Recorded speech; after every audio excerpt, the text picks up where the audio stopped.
Dito ako sa production area kasi maingay doon. So, dito tayo magbablog.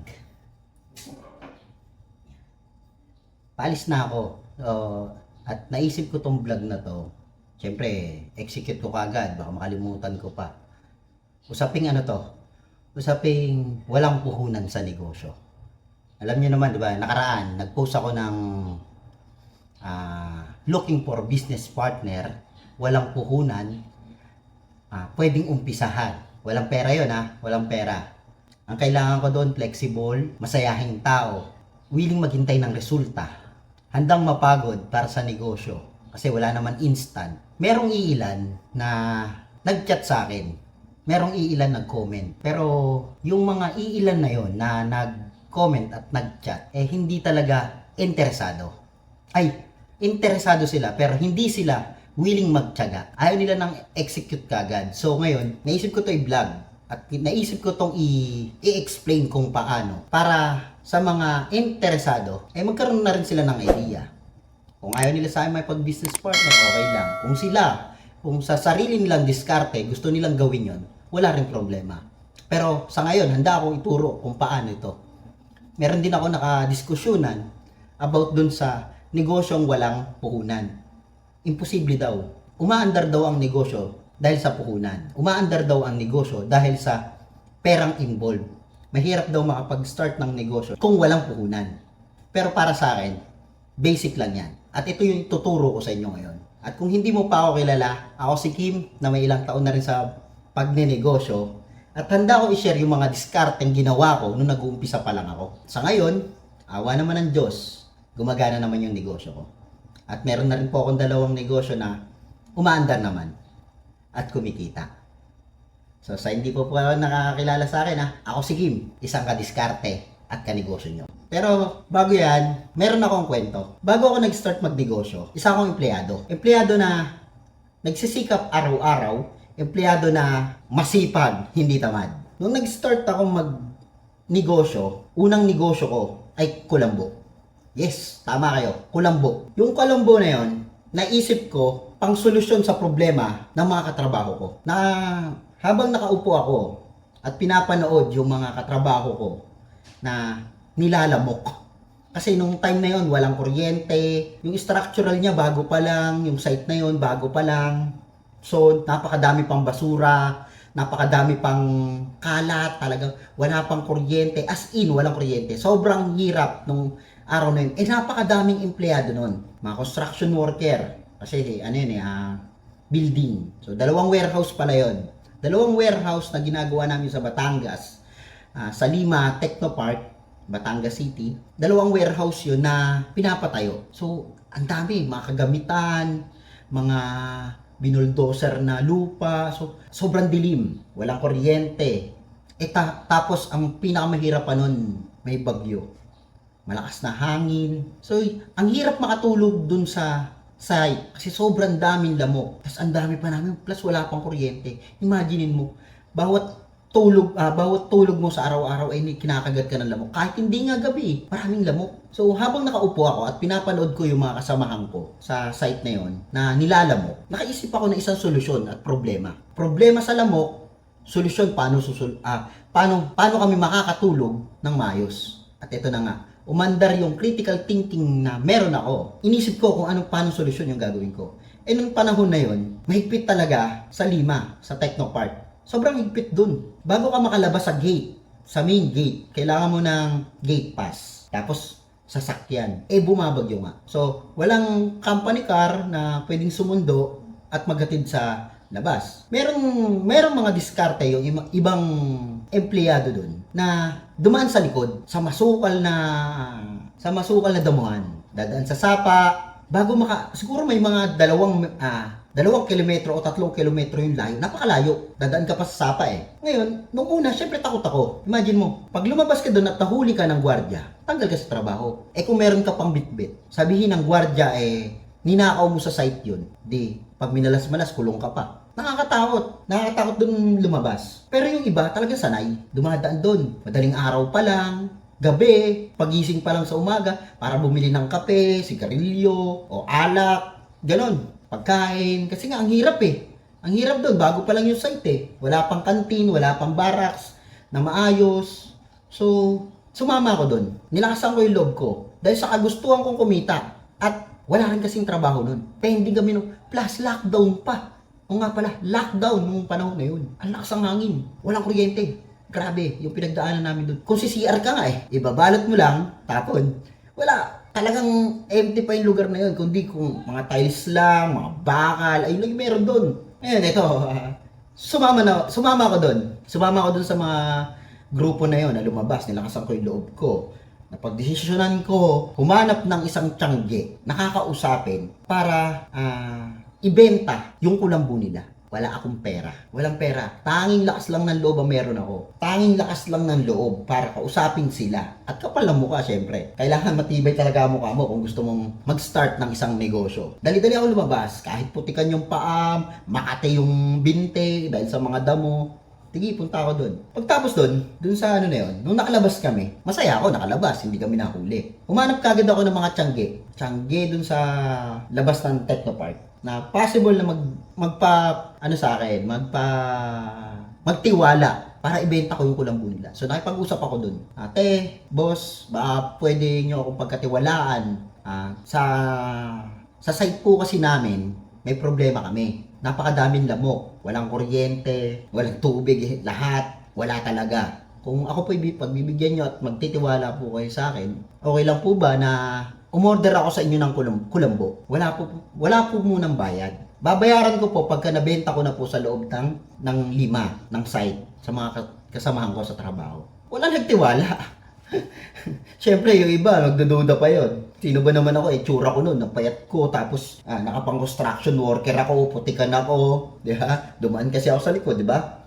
So, wala pumayag. Pero hindi pa rin ako nawalan ng pag-asa. Ginawa ko pa rin yung mission ko at naniniwala ako sa vision ko na makaka-solve ako ng problema. Kumana pa rin ako. Inisa-isa ko pa rin yung mga tindahan ng tiyangge. At meron doon isang babae, di ko alam kung may-ari siya o katiwala, basta kinausap niya ako, tawag ako. Sabi niya, gusto mo magbenta ko lambo, meron kami rito. Pero susubukan muna kita. Sinashortcut ko na lang para mas mabilis tayo. Meron kami rito 10 lang muna.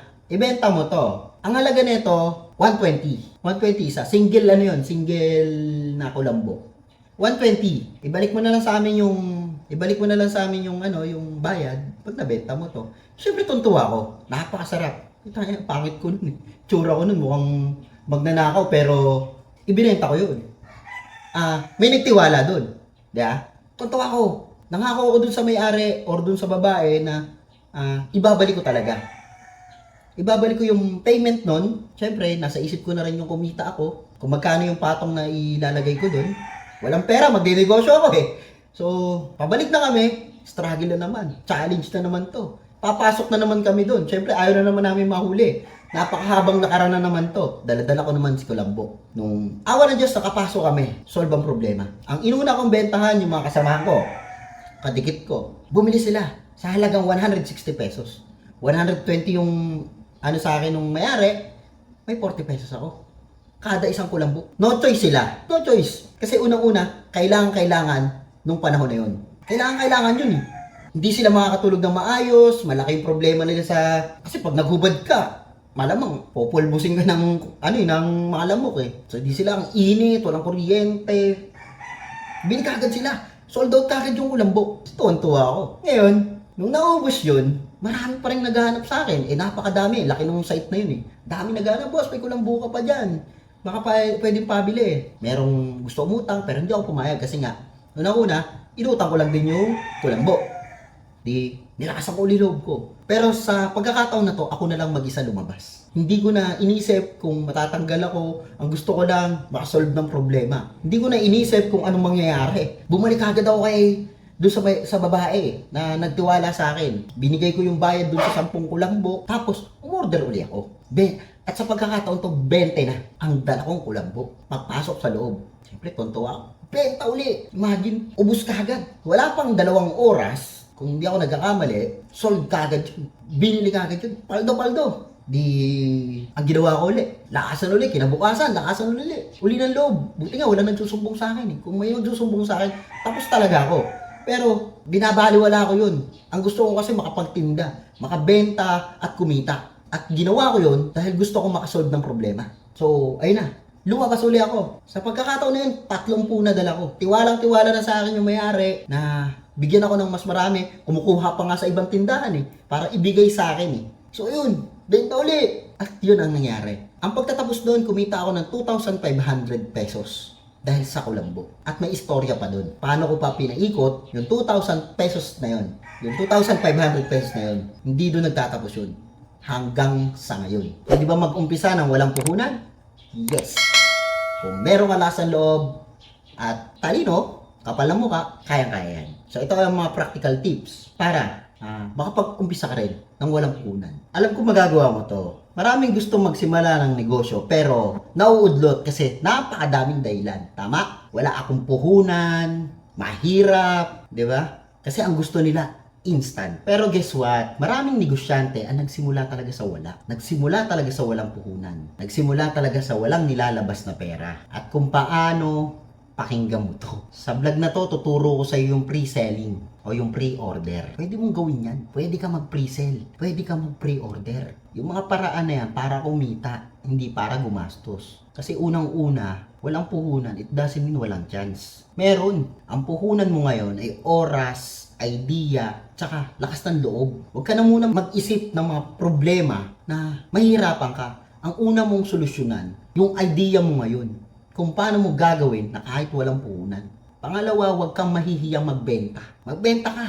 Huwag kang mahihiya. Ialok mo kahit kanino. Isipin mo to, kung nahihiya ka ngayon, tapos ayaw mo gawin, pero gusto mong magnegosyo, useless yung mga pangarap na iniisip mo ngayon. Yung ideya mo, kung hindi mo susolusyonan ngayon at hindi ka magbebenta, walang kwenta yan. Dahil ang negosyo ay tungkol sa pag-solve ng problema. Puhunan mo ngayon ay oras, idea, at lakas ng loob. Kung bago ka pa lang at gusto mo magnegosyo, ay yung 3 puhunan na dapat meron ka. Gamitin mo yan. Huwag mong sayangin yan. Huwag mong itago yan. Hindi ka kikita dyan pag tinago mo yan. Kaya gamitin mo yan para mag-umpisa ng negosyo. Pangalawa, sinasabi ko to, mindset muna bago natin simulan. Baguhin natin ang mindset mo. Huwag ka mahiya magbenta. Bakit? Ang pagbebenta, o kung ano man yung ibebenta mo, ibig sabihin, ang naisip mo ay solusyon ng problema. Mag-solve ng problem. Bakit ka mahihiya kung magsosolve ka ng problem? Bakit ka mahihiya kung ang intensyon mo naman ay makatulong? Marami kasing mali. Maraming nagde-negosyo or nagbebenta. Ang intensyon talaga nila is para kumita. Yung kita, resulta na lang yan dun sa magandang intensyon mo. Susunod yan. Papasok yan. Sa hindi malamang enerhiya, pag may maganda kang intensyon dun sa bebentahan mo, sa pagsisilbihan mo, yung kita na hinahangad mo, papasok yan. Hindi yan mawawala. Magkakaroon ka. Tandaan mo yan. Huwag puro kita ang nasa isip. Huwag puro instant. Pag nagbenta ako nito, kikita agad ako. Pag ganun ang mindset na meron ka, sigurado, pang samantala lang yan iniisip mo. Pero kung ang iniisip mo is to solve problem, sigurado ako tatagal ang negosyong naiisip mo. Tatagal kung ano yung sinumulan mo. Kasi maganda yung yung intention mo para magbenta. Pangatlo, huwag maghintay ng perfect timing. Diyos ko, 2025 na, kakahintay mo ng perfect timing. Ilang taon na lumipas, andyan pa rin yung idea na meron ka. Andyan pa rin yung pangarap na meron ka. 2025 na, Diyos ko, magtrabaho ka na. Magnegosyo ka na. Huwag mo nang patagalin. Di ba? Hindi mo kailangan ng grand opening, hindi mo kailangan ng magarbo, hindi mo kailangan ng physical store, hindi mo kailangan ng malaking puhunan para magnegosyo. Kahit wala, mag-umpisa ka na, magdesisyon ka na. Ikaw din. Nilipas na naman yung taon, 2026 na, next year. Baka wala ka pa rin negosyo, pero ang nasa isip mo, puso mo, gusto mo magnegosyo. Solusyonan mo na ngayon yan. Ngayon din. Kung iniisip mo ngayon, mag-isip ka na agad ng yung idea mo, pakawalan mo na yan. Mag-solve ka na agad ng problema. Problema ba ito sa nagugutom? Pagkain ang inegosyo mo. Diba? Problema sa merienda. Mag-serve ka ng mas malupit na merienda. Sarapan mo para mag-enjoy yung customer mo. Ganun. Kung iniisip mo napakahirap mag-umpisa, umpisa mo mag-post ka sa FB. Hanap po ako ng mga gustong kumain ng biko rito. Masarap tong biko ng nanay ko, ng minana ko. I-post mo. O sa halagang 100 pesos, pre-order po. Payment first. Pag nakakulit ka ng order, umpisahan mo. Order mo na. Bago yung payment, pwede rin. At least kung magkano, ilang tao ba yung kaya mong bentahan dun sa isang lutuan. Di ba? Ay yung i-collect mo na order. Pagka na-kompleto, singilin mo. Ibili mo ng materyales. Ibili mo ng panluto mo. Kung ano man ingredients ng biko mo. Pwede, di ba? After nun, i-deliver mo. May kita, wala. Gumamit ng pera, wala. Kaya. Ito na yung step-by-step guide. Kung gusto mo talagang magnegosyo ng wala. Unang-una, isipin mo at alamin mo. Isipin at alamin mo kung ano yung meron ka. Start on what you have. Example, listahan mo na. Lista mo muna yung mga kailangan, yung materials, yung ingredients, tignan mo sa paligid mo, umikot ka, ano ba yung meron dito, ilista mo. Kung kaya mo rin ilista yung skills mo, lista mo. Ano ba yung meron dyan sa bahay nyo, lista mo yan. May cellphone ba ako, may laptop ba ako, ganon, maglista ka. Kung ano yung meron ka, pwede na yan. Yan yung sinasabi ko, start on what you have. Kung ano yung meron ka na kaya mong umpisahan, kaya mong mag-umpisa ng negosyo, gamitin mo na yan. Huwag ka nang maghanap ng wala. Kaya tumatagal ang isang proseso ng negosyo kasi ang hinahanap mo yung wala. Ang hanapin mo yung meron. Ang tignan mo yung meron. Yung kaya mo na mag-umpisa. Hindi yung wala. Doon ka nagkakaproblema eh. Kasi ang tinitignan mo yung wala. Kung tinitignan mo meron, go! Banat na agad. Wala nang ano pa. Huwag ka na mag-isip ng marami. Banata mo na, mag-umpisa ka na. Hindi, katwiran. Hindi, next month, pagka sumahod ako, ang daming mali dyan eh. Ang daming bobo dyan eh. Diba? Ang daming walang alam sa ganyang Kasi ang iniisip nila, yung wala. Pero kung iisipin mo yung meron, makakapag-umpisa ka. Maniwala ka. Gagana yan. Lalong-lalo na kung consistent yung ginagawa mo. Consistent ka dyan. Walang problema yan. Gagana at gagana yan. At hindi mo namamalayan, lumalaki na pala yung inumpisahan mo. Pangalawang step, pangalawang guide, pumili ka lang ng simpleng negosyo na kaya mong gawin. Huwag ka munang mag-isip ng napakahirap na negosyo. Yung pangarap mong negosyo, example, gusto mong magkaroon ng restaurant. Walang-wala ka nga eh. Wala ka nga resources eh. Wala ka pang ang capital eh. Pero gusto mo yun, tapos hindi ka makapag-umpisa kasi nga ayun yung plano mo. Hindi mo talaga magagawa yun. Pero kung uumpisahan mo sa maliit, darating ka dun. Mapupunta ka dun. Alam nyo ba itong negosyo ko? Nag-umpisa lang to sa simpleng kulambo. Kagaya ng kwento ko kanina, kulambo lang ang inumpisahan nito. Sumali ako ng networking, after ko magkulambo, hanggang sumubok uli ng papaitan business, and on dropshipping. Ang usapin dito is yung knowledge na nalaman ko sa pagninegosyo at saka yung kagustuhan kong lumaki to. Ito na. Nagka-resulta. Gumanda. Nawala yung mga kautangan ko dati. Di ba? Basta ganun. Gagana yan. Simpleng negosyo muna. Fishbowl. Tinda ka. Lalaki ang pagka gumana pa ikot. Ayun lang yun. Huwag ka muna maghangad dun sa malaking negosyo na pangarap mo. Lalong-lalo na napakahirap pang abutin. Ang importante ngayon, yung entrance fee mo para dun. Entrance fee mo, itong small business na gagawin mo para doon sa pangarap mo. Tsaga-tsaga. At ngayon pa lang, isipin mo na yung tatlong bagay na pwede mong i-pre-sell kung walang-wala ka talaga. Walang pera, walang Sulat mo na yan, ha? Tapos i-post mo sa mga group chat, group page, Facebook page mo, Messenger. Walang mawawala. Siguro susunod, tuturo ko sa inyo kung paano yung mga dialogan sa pagsesend ng offer na itinitinda nyo. Madali lang yan. Kaya ko ituro yan. Kung paano ko ginagawa yan, ibibigay ko sa inyo. Madali lang yan. Kaya natin yan. Pangatlong guide, gumawa ka ng offer. Yes, offer. Huwag yung sobrang komplikado. Yung simple lang. Yung kaya mo ibenta kagad. Ito yung offer na, example, anong oras ba? Ayan, tanghalian na. Pwede tayo makapag-isip ng business idea ngayong tanghalian. Ano ba yung kailangan sa tanghalian? Ulam. Example. Ayan, manok. Pwede ka mag-offer sa mga kakilala mo ng manok. Collect order. Chat mo. Pwede mo silang i-chat, nagpapa-order po ako ng manok worth 150 pesos. Sample.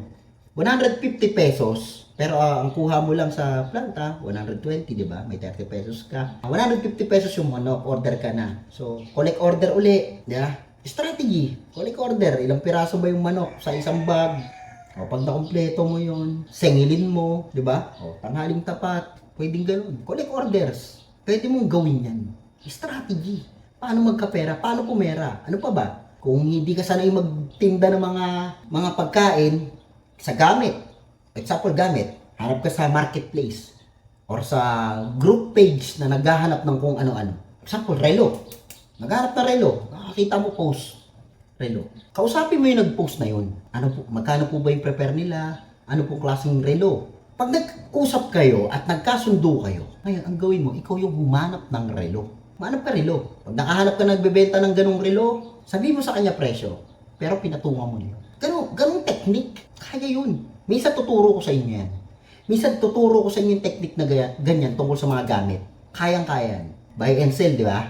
Yun. Buy and sell. Pero sa pagkakataon na yun, hindi ka bibili. Magtitinda ka muna bago ka bumili. Malupit yun. Kayang-kaya yun. At siguradong kaya mo rin yun. Nasabi ko na rin yung payment first. Kailangan, kung mag-uumpisa ka sa wala, kung mag-uumpisa kang walang puhunan, syempre kung magbebenta ka, payment first. Huwag na kayo mahiya. Sa panahon ngayon, wala na dapat tayong hiya. Sa panahon ngayon, dapat nagbebenta na rin tayo. Tandaan mo to, kaibigan. Taon na ang lumilipas. Isipin natin to, na kung nananatili tayong ganito, sa parehong sitwasyon, tapos dadaan na naman yung taon, ganun pa din. Magtaka ka na. Baka may mali na dyan sa pamamaraan mo sa buhay. So, ngayon pa lang, sabayan mo na ako, mag-start tayo ng maliit, mag-solve tayo ng problema. Let's go. Di ba? Mag-isip ka na. Masyado mahaba tong vlog ko. Paalis na ako, tanghali na ako. Hanggang dito na lang. Huwag niyo kalimutan mag-like, follow, and subscribe sa mga accounts ko. Salamat po sa sumusuporta. Hanggang dito na lang. Bye-bye!